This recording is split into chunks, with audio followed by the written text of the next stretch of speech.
노후 자금이 부족해서 불안해. 자식들한테 돈 빌려달라는 말 못하겠고, 친구한테 돈 빌려줬다가 사이만 나빠지고. 혹시 이런 고민하고 계신가요? 평생 열심히 일했는데 노년에도 돈 걱정에서 벗어나지 못하고, 돈 때문에 자식과 싸우고, 돈 때문에 친구를 잃고, 돈 때문에 잠 못 이루는 밤들. 오늘은 200년 전 청렴결백한 삶으로 유명했던 정약용 선생의 돈에 대한 지혜를 들려드리겠습니다. 정약용 선생, 조선시대 최고의 학자이자 떠오르는 정치인이었습니다. 정조 임금의 총애를 받으며 승승장구하던 시절 선생의 집안은 부유했습니다. 한양 최고의 지역에 큰 저택이 있었고, 종들도 여럿 있었고, 9자녀를 넉넉하게 키울 수 있었죠. 하지만 1801년 신유박해 사건으로 모든 것이 무너졌습니다. 유배를 떠나면서 재산은 모두 몰수당했고, 한양의 큰 집도 빼앗겼고, 남은 건 가족들 뿐이었습니다. 40살의 가장이 하루아침에 빈손이 된 겁니다. 강진 유배지에 도착했을 때 선생에게 남은 돈은 고작 몇 냥에 불과했다고 합니다. 그 돈으로는 한 달도 버티기 힘든 액수였죠. 정약용 선생은 그때 깨달았습니다. 아, 돈이란 게 이렇게 허망한 것이구나. 어제까지 있던 재산이 오늘 하루 만에 사라지는구나. 여러분도 비슷한 경험 있으시죠? 열심히 모은 돈, 사업 실패로 다 날리고, 믿었던 사람한테 사기당해서 잃고, 보증 잘못 썼다가 전 재산 날리고, 자식 사업 도와줬다가 손해보고, 평생 모은 돈이 순식간에 사라지는 경험. 그 허탈함을 정약용 선생도 똑같이 느꼈습니다. 유배지 강진. 정약용 선생은 가난하게 살았습니다. 처음 몇 년은 정말 힘들었습니다. 먹을 것도 변변치 않았고, 입을 옷도 해지고, 추운 겨울에도 제대로 된 방한복이 없었죠. 한양에 있는 가족들 상황도 마찬가지였습니다. 큰 집에서 쫓겨나 작은 새빵살이를 했고, 아내는 바느질로 돈을 벌어 근근히 생활했고, 아이들은 제대로 된 옷도 없어 겨울에 떨며 지냈다고 합니다. 선생이 가족들에게 보낸 편지를 보면 그 마음이 얼마나 아팠는지 알 수 있습니다. 여보, 내가 무능해서 당신과 아이들을 이렇게 고생시키니 정말 미안하오. 아이들이 추워한다니 이 아비의 마음이 찢어지는 것 같소. 하지만 견뎌주시오. 이 또한 지나갈 것이오. 가난이 얼마나 고통스러운지 정약용 선생은 뼈저리게 느꼈습니다. 그런데 신기한 일이 일어났습니다. 가난해지면서 오히려 선생의 삶은 더 풍요로워졌습니다. 어떻게 그럴 수 있었을까요? 선생은 이렇게 말씀하셨습니다. 돈이 많을 때는 돈을 지키느라 불안했다. 도둑이 들까봐 걱정하고, 사람들이 빌려달라고 할까봐 두려워하고, 재산을 잃을까봐 전전긍긍했다. 하지만 가난해지니 오히려 마음이 편해졌다. 잃을 것이 없으니 두려울 것도 없고, 가진 게 없으니 욕심도 사라졌다. 그제야 진짜 중요한 것이 보였다. 돈이 아니라 건강, 돈이 아니라 가족, 돈이 아니라 친구, 돈이 아니라 배움. 이런 것들이 진짜 재산이란 걸 깨달았다. 정약용 선생은 돈에 대해 이렇게 말씀하셨습니다. 돈은 좋은 종이지만 나쁜 주인이다. 무슨 뜻일까요? 돈을 내가 다스리면 돈은 좋은 도구가 됩니다. 필요한 물건을 사고, 가족을 돌보고, 어려운 사람을 돕고, 의미 있는 일에 쓸 수 있죠. 하지만 돈이 나를 다스리면 나는 돈의 노예가 됩니다. 돈을 위해 양심을 버리고, 돈을 위해 친구를 배신하고, 돈을 위해 가족을 등지고, 돈을 위해 건강을 해치게 됩니다. 정약용 선생은 유배지에서 이런 사람들을 많이 봤습니다. 돈을 벌기 위해 거짓말하는 사람, 돈을 모으기 위해 가족을 학대하는 사람, 돈을 지키기 위해 이웃을 괴롭히는 사람들. 선생은 안타까워하며 말씀하셨습니다. 돈 때문에 인생을 망치는 사람들을 보면 참으로 어리석다는 생각이 든다. 돈은 살아있을 때만 쓸 수 있는데 돈을 위해 목숨까지 버리다니. 돈은 죽을 때 가져갈 수 없는데 돈을 위해 영혼까지 팔다니. 돈은 수단일 뿐인데 돈을 목적으로 삼다니. 여러분은 어떠신가요? 혹시 돈 때문에 가족과 싸운 적 있으신가요? 혹시 돈 때문에 친구를 의심한 적 있으신가요? 혹시 돈 때문에 잠 못 이룬 밤이 있으신가요? 그렇다면 여러분은 지금 돈의 노예가 되어 있는 것일지도 모릅니다. 정약용 선생은 평생 청렴하게 사셨습니다. 벼슬에 있을 때도 뇌물을 한 푼도 받지 않으셨고 권력을 이용해 부당한 이익을 취하지 않으셨고 백성들에게서 한 푼도 착취하지 않으셨습니다.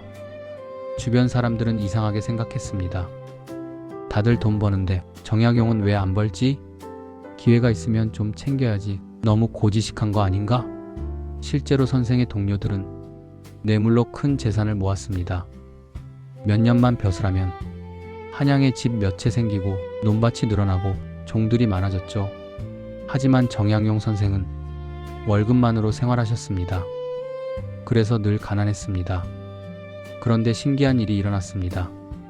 신유박해로 관료들이 대거 숙청될 때 뇌물 받고 부정한 재산 모은 사람들은 모든 것을 빼앗기고 가혹한 처벌을 받았습니다.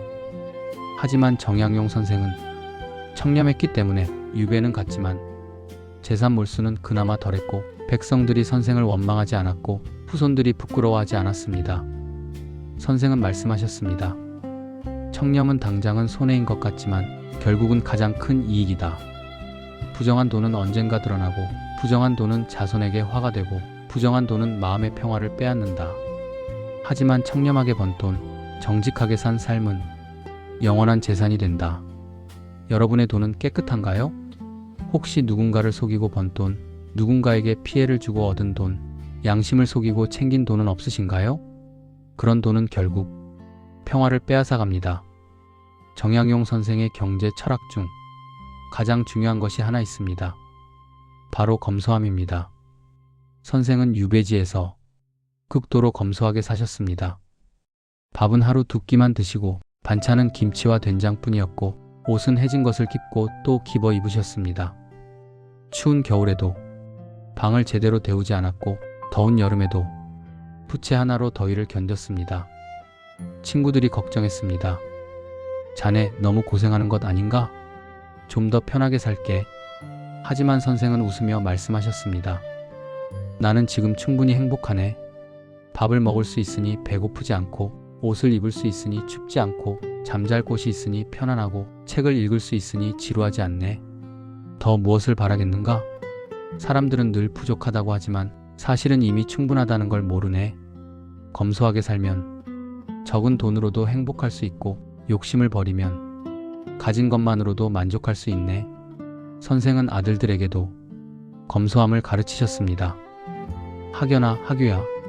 남들이 뭐라 해도 검소하게 살아라. 비싼 옷 입는다고 사람이 귀해지는 게 아니고 좋은 집 산다고 행복해지는 게 아니고 맛있는 음식 먹는다고 건강해지는 게 아니란다. 오히려 검소하게 살수록 마음이 편해지고 건강해지고 행복해진다. 사치는 끝이 없지만 검소함에는 평화가 있다. 여러분은 어떻게 사시나요? 혹시 남들 보기에 부끄럽지 않으려고 무리해서 돈을 쓰고 계신가요? 혹시 체면 때문에 필요하지도 않은 물건을 사고 계신가요? 정약용 선생은 말씀하셨습니다. 검소함은 가난한 사람만의 것이 아니다. 부자도 검소해야 재산을 지킬 수 있다. 검소함은 인색함이 아니다. 필요한 것은 쓰되 낭비하지 않는 것이다. 검소함은 삶의 지혜다. 정약용 선생은 돈 빌리는 것에 대해 명확한 원칙이 있으셨습니다. 첫째, 가능하면 빌리지 마라. 돈을 빌리는 순간 자유를 잃는다. 빚진 사람은 빌려준 사람의 종이 된다. 아무리 친한 친구라도 아무리 가까운 가족이라도 돈을 빌리면 관계가 불편해진다. 선생은 유배지에서 아무리 힘들어도 남에게 돈을 빌리지 않으려 하셨습니다. 굶으면 굶었지 누군가에게 손 벌리는 일은 최대한 피하셨죠.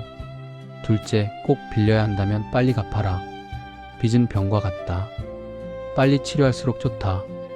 빚을 오래 끌수록 이자가 불어나고 관계가 나빠지고 마음이 무거워진다. 돈을 빌렸으면 밥을 굶어서라도 빨리 갚아라. 셋째, 빌려줄 때는 돌려받을 생각을 하지 마라. 돈을 빌려주면서 꼭 돌려받겠다고 생각하면 돌려받지 못했을 때 화가 나고 관계가 깨진다. 차라리 처음부터 이 돈은 주는 것이다라고 생각하고 빌려줘라.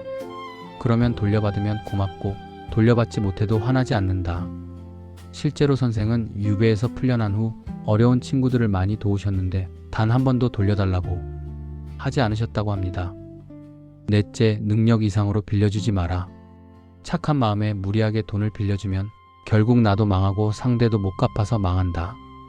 내가 줄 수 있는 만큼만 주고 내가 도울 수 있는 만큼만 도와라. 여러분도 비슷한 경험 있으시죠?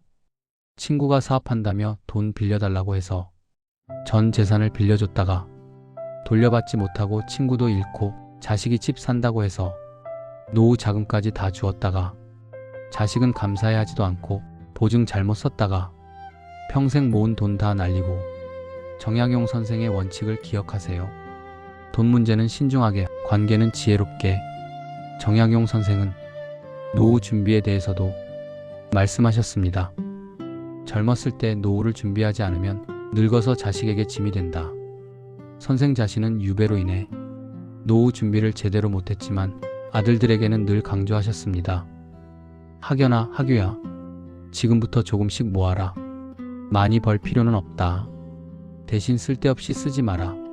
매달 수입의 일부는 반드시 저축하고 나중을 위해 땅이나 집을 마련해 두어라. 늙어서 자식에게 손 벌리지 않으려면 젊었을 때부터 준비해야 한다. 하지만 동시에 이렇게도 말씀하셨습니다. 노후 자금을 모으되 그것이 인생의 전부가 되어서는 안 된다. 돈만 모으느라 젊은 날의 즐거움을 포기하고 돈만 생각하느라 가족과의 시간을 희생하고 돈만 아끼느라 친구와의 우정을 잃는다면 그건 바보 같은 짓이다. 적당히 모으고 적당히 쓰고 적당히 나누어라. 지금 노년을 사시는 여러분, 노후 자금이 부족해서 불안하신가요? 정약용 선생은 말씀하셨습니다. 이미 늙었다면 가진 것으로 만족하며 살아라. 없는 것을 걱정하지 말고 있는 것에 감사하라. 돈이 조금 부족해도 검소하게 살면 충분하고 자식에게 조금 기대어도 부끄러운 일이 아니고 국가의 도움을 받아도 당당할 수 있다. 중요한 건 돈이 아니라 마음의 평화다. 정약용 선생은 진짜 부자에 대해 이렇게 정의하셨습니다. 진짜 부자는 돈이 많은 사람이 아니라 만족할 줄 아는 사람이다. 100만 양을 가지고도 1000만 양을 욕심내면 가난한 사람이고 10냥을 가지고도 10냥으로 만족하면 부자다. 선생은 유배지에서 진짜 부자를 만났다고 합니다. 강진의 한 어부였는데 가진 것이라곤 작은 배 하나뿐이었지만 매일 바다에서 물고기를 잡아 가족을 먹여 살리며 행복해했습니다. 저는 부족한 게 없습니다. 아침에 바다에 나가 물고기를 잡고 저녁에 집에 돌아와 가족과 밥을 먹고 밤에는 아이들과 이야기를 나누고 잠듭니다. 이보다 더 부자가 어디 있겠습니까? 정약용 선생은 그 어부를 보며 깨달았습니다. 아, 진짜 부자는 저런 사람이구나. 많이 가진 사람이 아니라 만족하는 사람, 높은 지위에 있는 사람이 아니라 평화로운 사람. 그게 진짜 부자다. 여러분은 진짜 부자이신가요? 통장에 돈이 얼마나 있든 집이 몇 채든 그건 중요하지 않습니다. 중요한 건 여러분이 지금 행복한가, 지금 만족하는가, 지금 평화로운가입니다. 만약 그렇다면 여러분은 이미 진짜 부자입니다. 자, 그럼 오늘부터 실천할 수 있는 것들을 정리해 볼까요? 1. 돈의 노예가 되지 않기. 돈 때문에 잠 못 이루거든 이렇게 생각해 보세요. 돈은 수단이지 목적이 아니다. 돈이 전부가 아니다. 2. 검소하게 살기.